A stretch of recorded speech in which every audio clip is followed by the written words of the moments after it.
gentlemen, welcome to Unarmored Talk podcast. I'm your host, Mario P. Fields, and today's guest is James and Angela Hollon. They are a veteran family, and also they have used their ingenuity to create Set Apart Farms, which is a nonprofit that does great things. But I'm gonna let them tell you guys a little bit about themselves and what they do at their great nonprofit organization. Angela, James, Angela. I'm looking at my screen, so I'm gonna go left to right, right to left, a little Marine Corps there. Welcome to Unarmored Talk podcast. Thank you for having us. Thank you for having us. Thank you for giving us this opportunity to talk. No, you guys are awesome. We had a chance to talk a little bit and meet each other well before this, and I feel blessed to have met you guys. Thank you. So you. Yeah. Absolutely. So tell the listeners and viewers a little bit about yourselves. So we've been married 12 years, got 4 kids between us. I was in the Marine Corps for a little over 12 years, joined back in 2000, got out in 2012. Was an infantry Marine. I was with 2nd Battalion 1st Marines. Went down to the drill field, did a fun little tour there. I ended up going over from there. I went to the East Coast and went to 2nd Battalion 9th Marines. So I did multiple combat deployments in Iraq and Afghanistan. Sustained some injuries to my body as well as to my mind. I ended up, I think I had something in the books. It was like 14 class 3 concussions where I was knocked unconscious. So kind of I have the brain of a quarterback. I just don't have the bank account of one. We can make that happen. Yeah. So I had gotten out of the Marine Corps. My last deployment, I'd taken some pretty good hits to the head. And found out I probably wasn't going to be able to be an infantry Marine anymore. So I was like, that's not what I signed up for this gun club for. So I got offered a really good job as a contractor at 29 Palms. So I jumped on that. So I exited the Marine Corps and went over to do that. Still needing some surgeries and stuff from the injuries. So the Marine Corps' plan was, all right, we'll just go check into a VA and your local VA as soon as you get down there. Roger that. So that's kind of what we did. We moved out to California. Went and checked into the VA.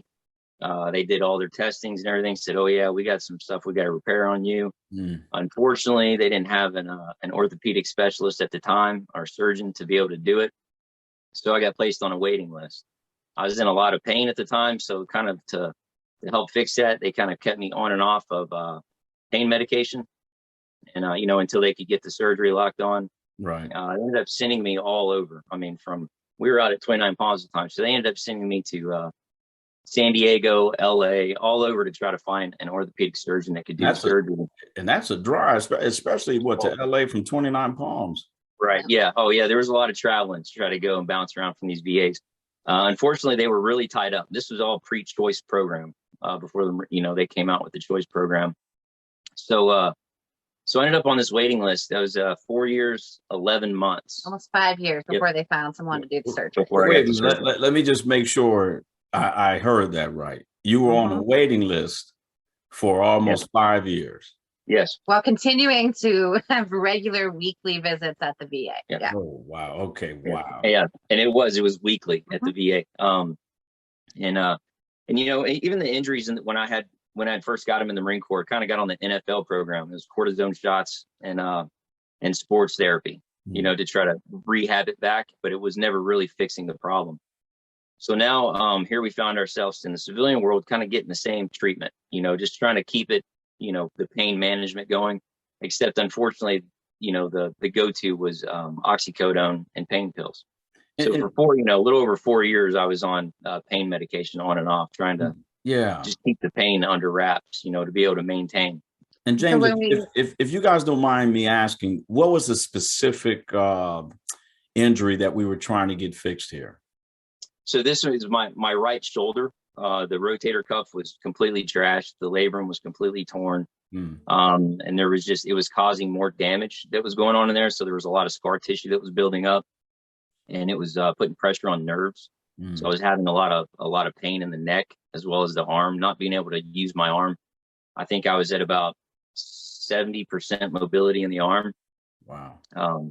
And this was after even getting, I had to go through vestibular rehab, and I had to go through speech therapies from my head trauma, because I ended up getting a brain injury. So dealing with getting past all of that, I still had to deal with the physical aspect of it. Trying to get my brain better, I still had to work through the pain of my arm and try to get that fixed. And so it sounds something like it would be something simple. It's just going in and getting your arm fixed. Why couldn't they find somebody to do it? Right. That's a good question. That's a real good question. It took 4 years, almost 5. Yeah. So when we got the call, we figured that, finally, this is what we're waiting for. This is going to improve his quality of life. It's going to, help him in all the ways that we were waiting for help. And unfortunately, that's kind of where our story just begins. Right. So you get this phone call, the emotions of I'm going to think what excitement, happiness, that it's it was a little bit of everything. It was a little bit of everything because we had just gotten. So at this point, we had left 29 Palms, California, and ended up moving up to Portland, Oregon. I'd gotten a job with FedEx Ground as an operations manager up there, and during that time, we're still trying to get this surgery locked on and these things.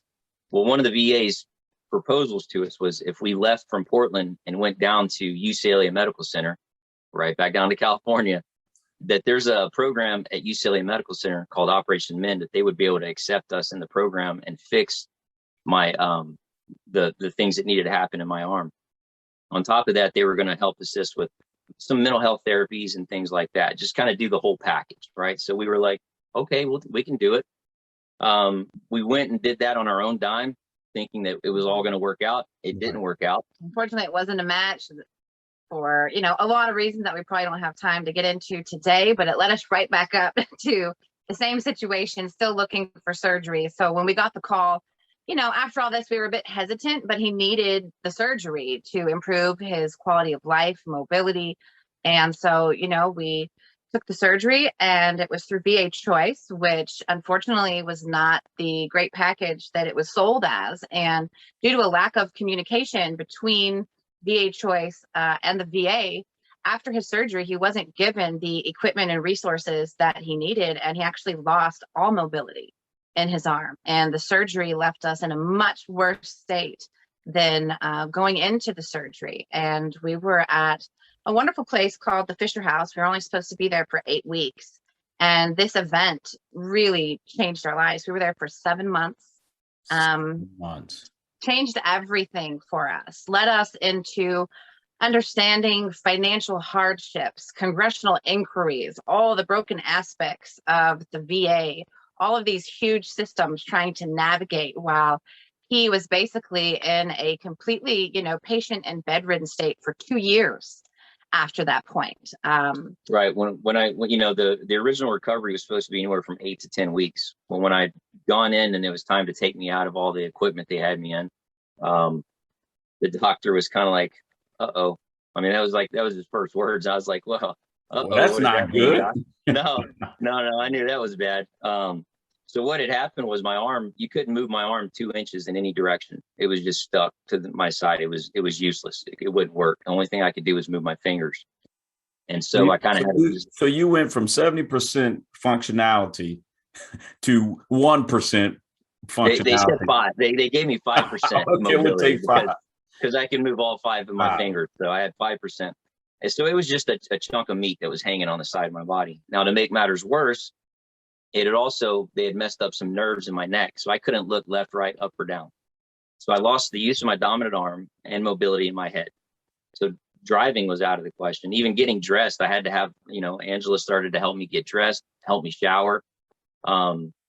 Yeah. So that was not expected at all. Changed the course of our life completely. Absolutely. And this journey, led us even from Washington to the great state of Texas for corrective surgeries. They waited over a year to get him in for months. To get him in for corrective surgery to fix the first surgery. And so through this, we learned, all of the shortfallings that were for people in our situation, trying to heal as a family unit, trying to navigate the VA system, trying to take back our health and learn exactly, what was going on with James' body, what were the things that they were giving him as far as pharmaceuticals, what was happening with the doctors, because we saw a different doctor every time.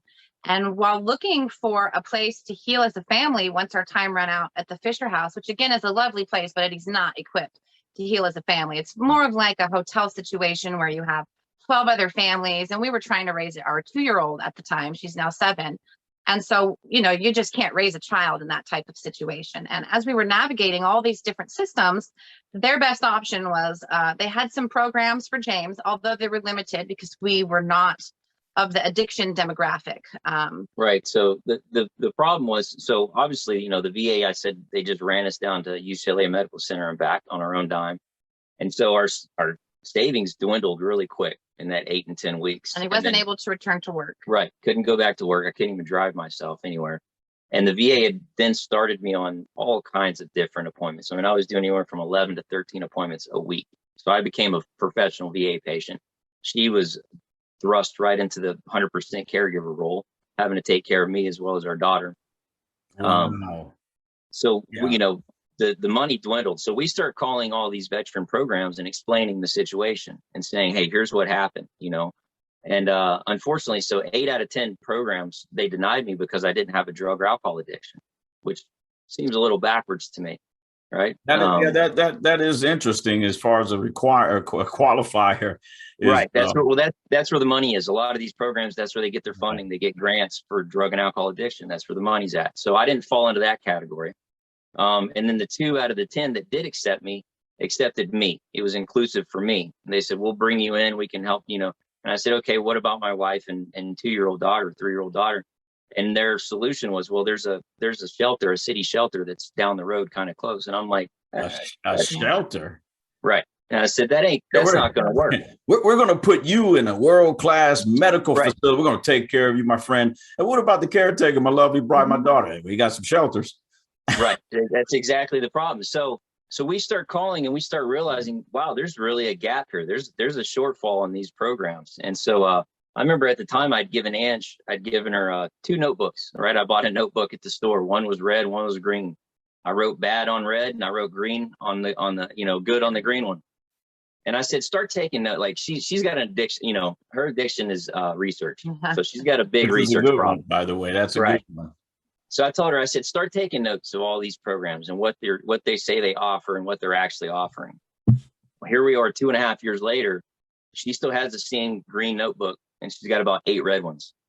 So we saw there's a problem here.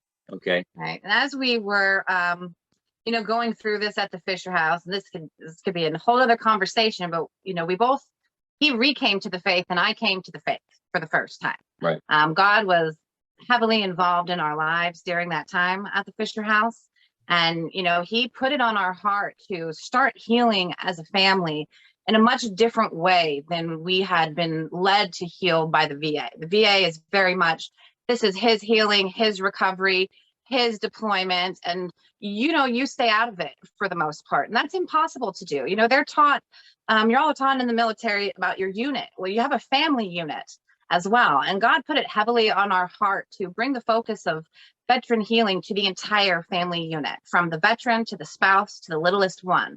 And so as we were learning and being shown all of these things by God, we decided to do something about it, to not only fight for our family, but to continue to fight for all veteran families and change the way that veteran families heal, and to start encouraging and showing veteran families that they need to heal as one entire unit. Yeah. That's right. No, that's really the mission of our nonprofit, Set Apart Farms, is to incorporate these aspects that we learned through our journey and, bring them, to the public. The way that we're doing things for veterans and their families have to change. They have one of the highest divorce rates in the nation is in the demographic of veterans. I was told twice by VA counseling to divorce my husband when I didn't even ask, just because of some of the obstacles that we were facing. And when we turned that and took it to faith-based counseling and healing, the message of Jesus was conveyed in that mercy and forgiveness are not earned.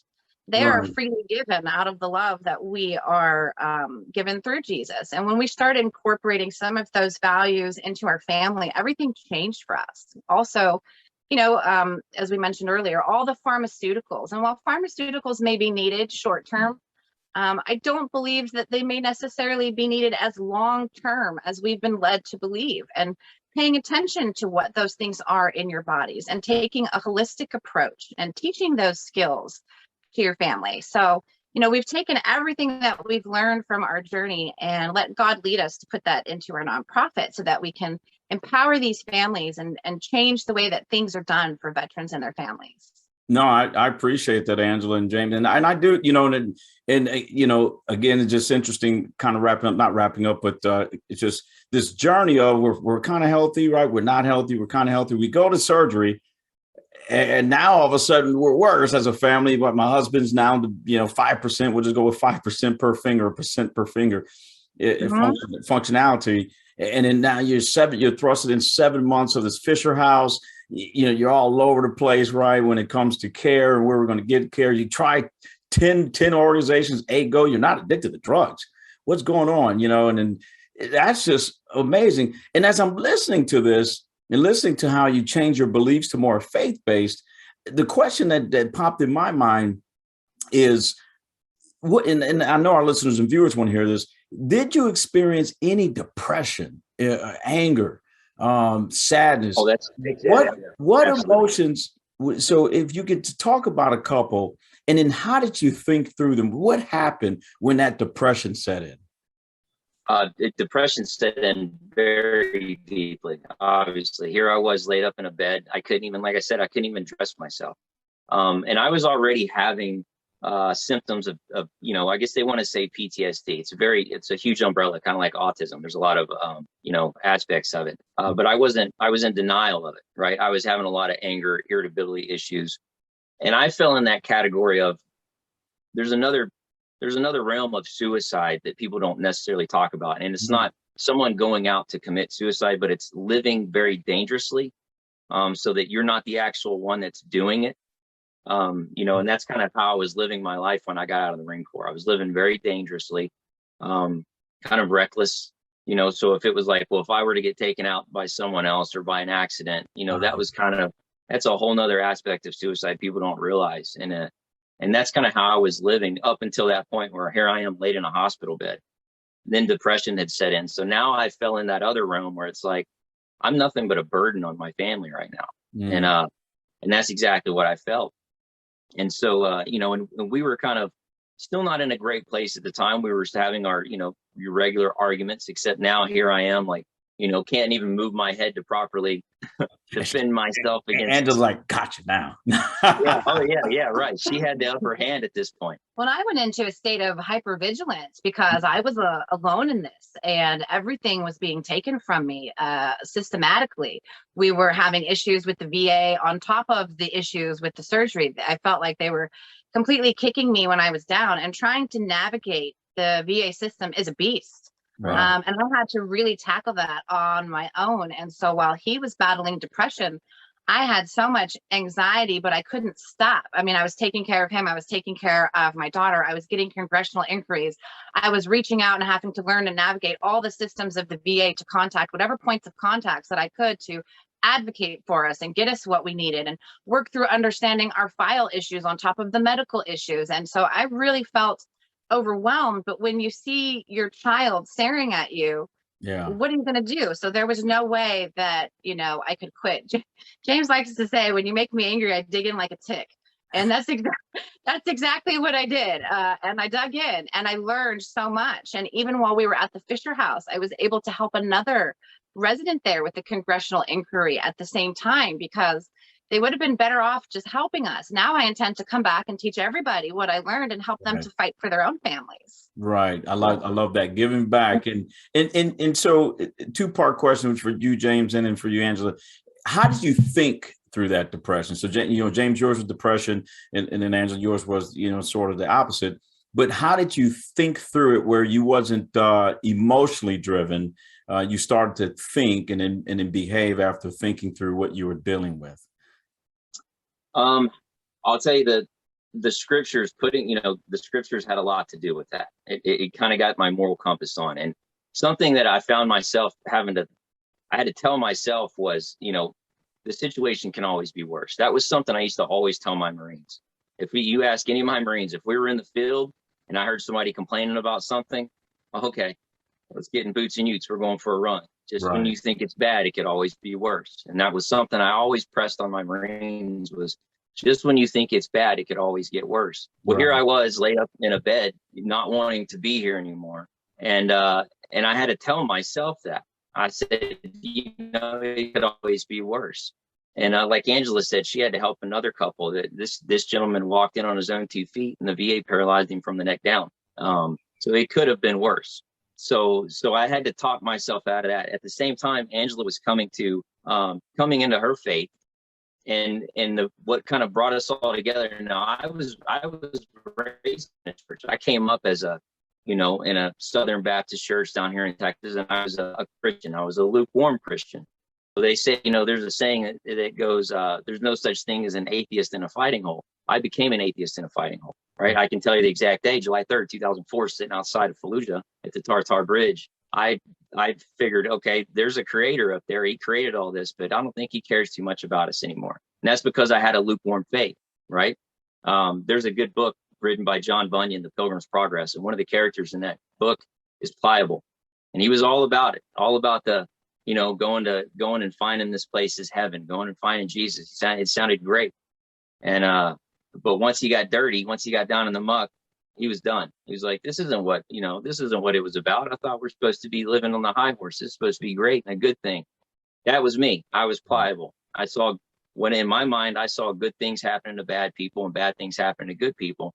And I turned my back. And that put me in about 13 years of chaos. So now here she was asking me these questions as she's reading the scriptures. I was pagan for 20 years. So I Right. was a pagan at the time.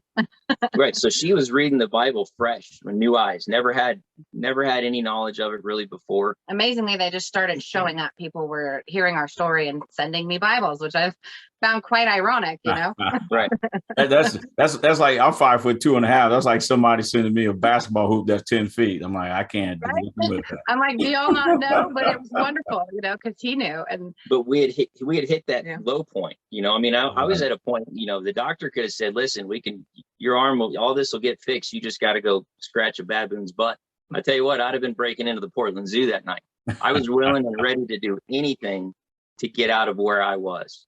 And, not only did I know I needed help, but I wanted it, which is a big thing that we see with a lot of veterans now is some guys know they need help, but do they want it? Right. And that's an important part. That's an important step. And so she starts asking me questions, about things she's reading in the Bible. And I found myself just regurgitating things that I had been told when I was younger. And I was like, now that I said that out loud, that doesn't really make much sense. So, I had to start reading too, not just reading, but studying. Right. So reading and studying are two different things. I've read a book on how to fly a helicopter, but I bet you ain't going to be going up in the air with me anytime soon. There's two different things. So we started to really study the scripture. It helped keep our mind off things. It helped kind of get that moral compass back on track. And that's really kind of what pulled me up out of the grime was seeing that, okay, there's light at the end of this. We just have to have, maintain that positive mental attitude and know that, if it's bad, it can always be worse. And with that faith, it gave me the encouragement to finally step into my role and realize that I needed to be involved in what was going on in my family and my veteran in a way that I hadn't before. So I really used that time to not only explore our faith and let God lead us in all of this, but to really get involved. Again, I had been told for years that these things weren't my issues, but yet they were all over me at this point. So they were my issues. And so, I learned to navigate the VA and to really be an advocate, not only for my veteran, but for my family, and to be a voice for spouses that we absolutely should be involved. We should be asking questions, we should be every meeting, and we should be understanding the terminology that we have to deal with the VA. So really, taking back our health and taking back our education with the VA is what fueled me to get through all of it. Right? Yeah, and I like how you guys highlighted. One thing about the podcast is designed for our listeners and viewers to listen to emotional stories, but to understand that to think accurately is a choice. And Angela and James, you guys, and just my belief have highlighted the power of making a choice and choosing to read the Bible, for you guys, right? To read the Bible, to change some of your beliefs and to choose not to let depression or hypervigilance to just control your life, but to choose to follow a belief, the scripture, the Bible, and other things, helping people, giving back, to get you through some of these challenging times while living. If you could look back, right, if today you just stopped and you look back at that entire journey, what could you give? What advice would you give the listeners and viewers who may be coming into a journey that you've already gone through and they just don't know it's going to happen? Lean on each other. You have to lean on each other. A lot of guys, they'll go the opposite way with it. They'll separate from each other, and they'll think, oh, this is my deal. I have to learn to, I got to figure this out. Or a lot of veterans just try to figure the whole problem out. You got to lean on each other. Again, like Angela said, your family, that's your unit. Just because you're no longer in the military doesn't mean you don't have a unit anymore. Doesn't mean you don't have a responsibility or a task.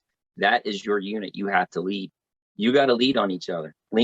Like when you're in a fire team, it's not just that fire team that's making all the decisions. It doesn't work that way. It takes a group effort. Same with the squad, same with the platoon.